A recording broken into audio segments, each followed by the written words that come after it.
Halo semuanya, selamat datang di segmen analisa. Kita update kembali terkait dengan perkembangan kasus dari adik Al yang sudah mengakui perbuatannya menghabisi ibundanya sendiri di Medan, Sumatera Utara sekitar jam 4 pagi pada hari Rabu 10 Desember 2025. Ya, dengan pengakuan yang sudah dia katakan serta sejumlah alat bukti yang mengarah bahwa dia adalah pelakunya, masih banyak juga masyarakat yang tidak yakin apakah betul dia beneran pelakunya begitu. Karena ada sebagian ahli pun di bidang psikolog ataupun juga hukum yang mengatakan bahwa walaupun dia adalah pelakunya, tapi dia juga adalah korban gitu loh. Korban dari apa? Korban dari keadaan yang di luar kontrolnya.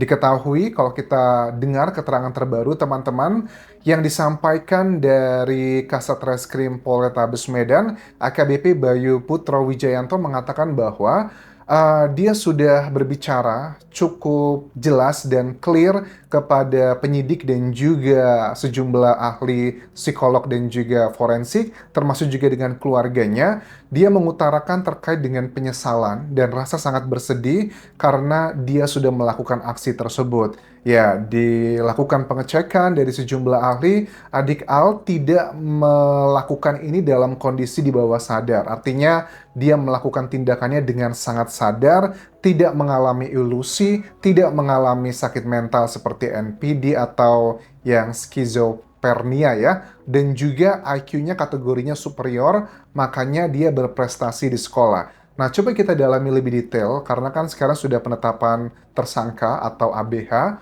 untuk kategori anak-anak, anak yang berhadapan dengan hukum.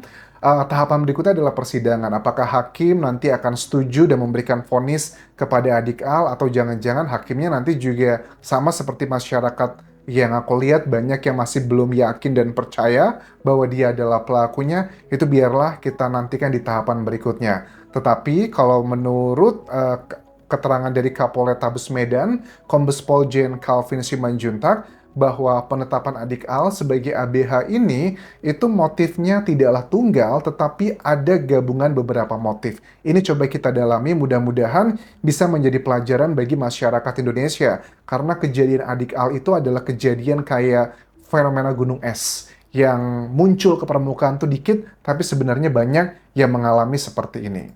Motifnya terkait dengan amarah si anak melihat kakaknya pada saat tanggal 22 itu dipukuli Mhm. menggunakan ikat pinggang dan lain-lain, sapu, dan ada memar di kaki dan betis dan bagian tangannya yang sangat biru. Oke, untuk foto-foto kejadian tersebut memang ada ya, ditunjukkan dalam press release beberapa hari yang lalu.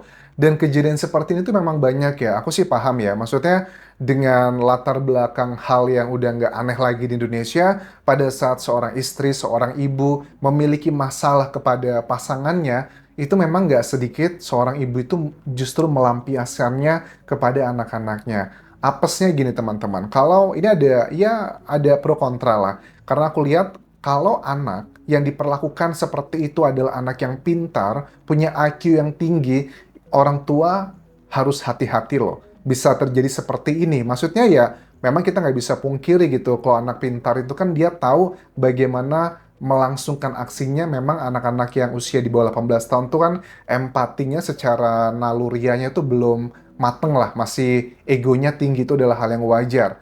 Jadi buat kalian yang punya anak-anak kategori punya IQ yang tinggi, cerdas, hati-hati dalam memperlakukan mereka. Nah, di sisi lain juga secara nggak langsung, kalian yang punya anak yang IQ-nya nggak bagus, atau dalam tanda kutipnya biasa aja atau di bawah standar, kalau kalian memperlakukan anak kalian dengan cara yang mungkin sama seperti ini, reaksinya nggak bakal sama seperti ini.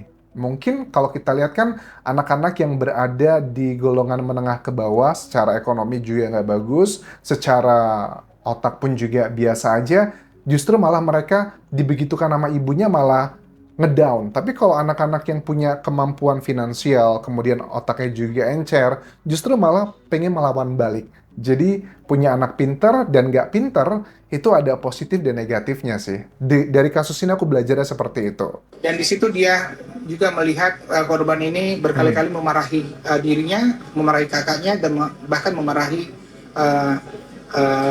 bapaknya. Mhm. Memang posisi tidak menguntungkan untuk si bapak, Oke. Karena saat itu dijelaskan bahwa keterangan dari tetangga, keterangan juga dari rekan-rekan bapaknya, memang status keduanya tidak harmonis.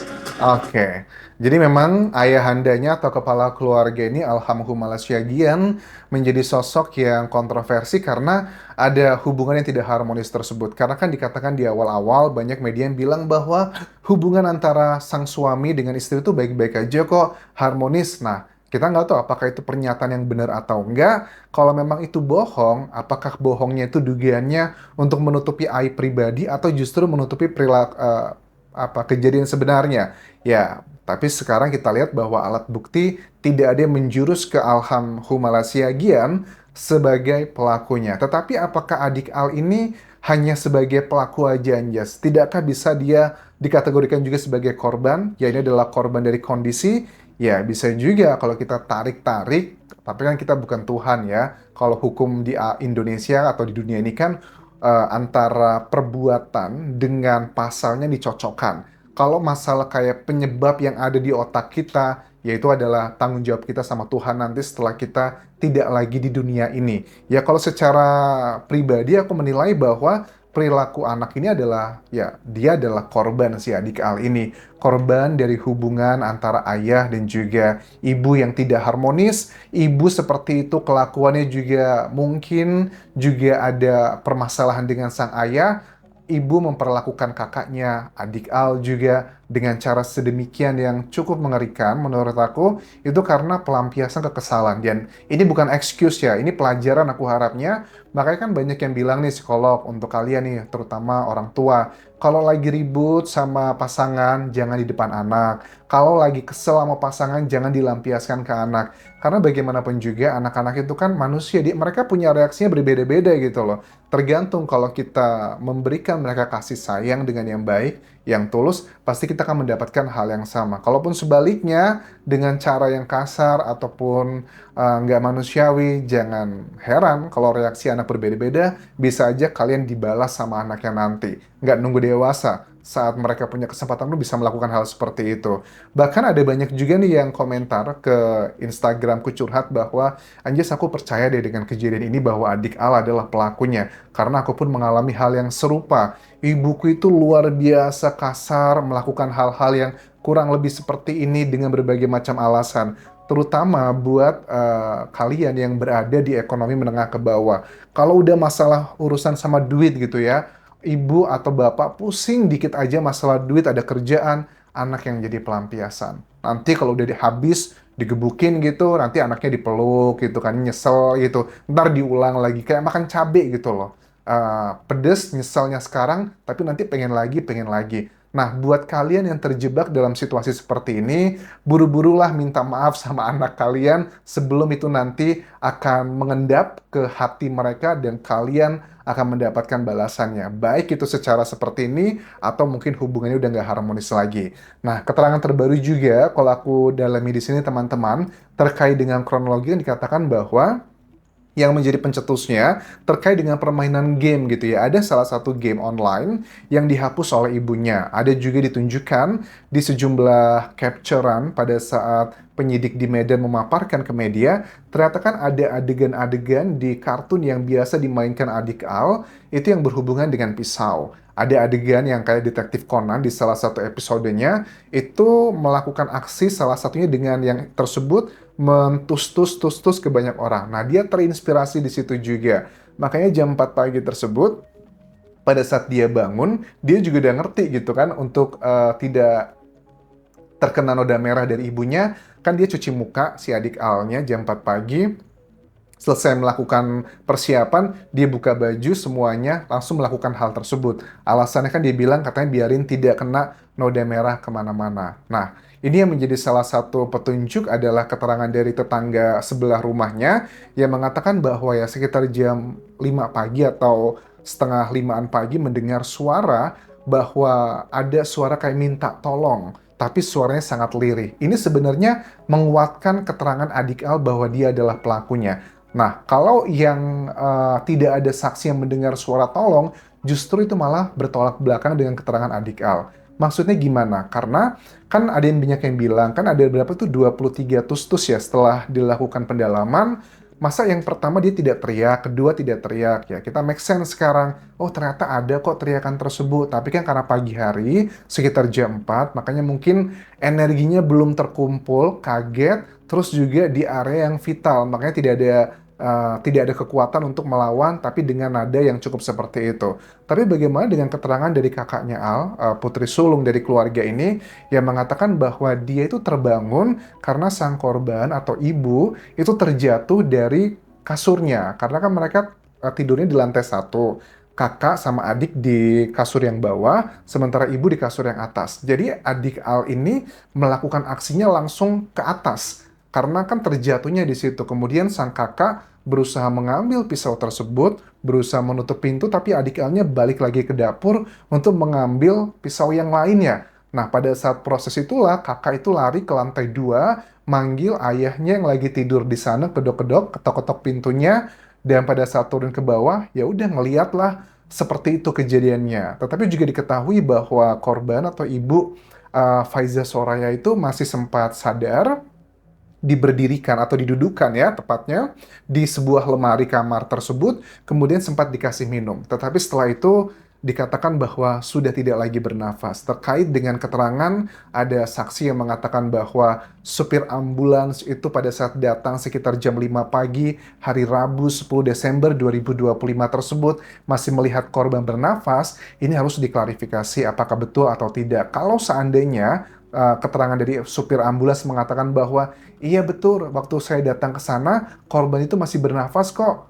Nah, ini apakah akan bertolak belakang atau linier dengan keterangan dari saksi yang ada dalam peristiwa tersebut. Tapi sekali lagi, kalaupun memang Adikala adalah pelakunya, menurut aku penyidik juga harus lebih komprehensif dalam kasus ini karena dia sangat menyesalinya luar biasa. Ini di luar kontrolnya dia dengan mendapatkan perlakuan yang sangat buruk menurut aku. Kalau itu betul ya dari ibunya ya, diperlakukan sedemikian rupa, itu sangat berat banget untuk anak usia 12 tahun dengan kondisi yang seperti ini. Ya aku rasa ini juga dia adalah korban, dan kalaupun memang betul dia adalah pelakunya perbuatannya, ya mudah-mudahan dari pihak ayah terutama kakak juga tolong jangan dijauhi Adikal dan keluarga-keluarga yang lainnya. Karena usia 12 tahun itu dia belum punya kemampuan secara empatinya itu udah terpenuhi atau enggak gitu loh. Memang kalau anak-anak remaja itu kan minim empati pada umumnya, dan itu adalah hal yang wajar. Dan kalau dia dijauhi sama keluarganya, dikucilkan,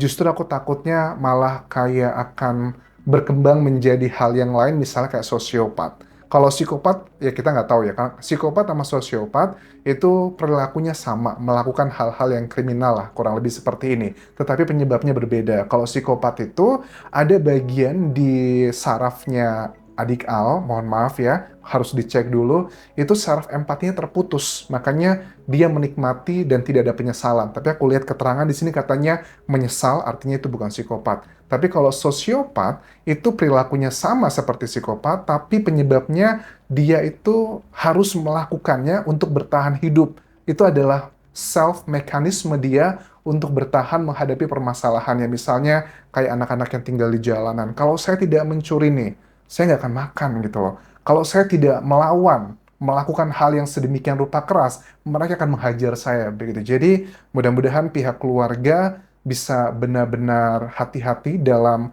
menangani adik Al pada saat nanti proses hukum sudah dijalankan. Terima kasih sudah menonton, semoga ada pelajaran bermakna dari kasus ini terhadap perilaku kita kepada anggota keluarga lainnya. Sampai jumpa lagi di video berikutnya, tinggalkan like dan juga komen, subscribe channel YouTube ini, follow Instagram, Facebook pageku, dan juga akun TikTok di Anjasa Asmara. Sampai jumpa.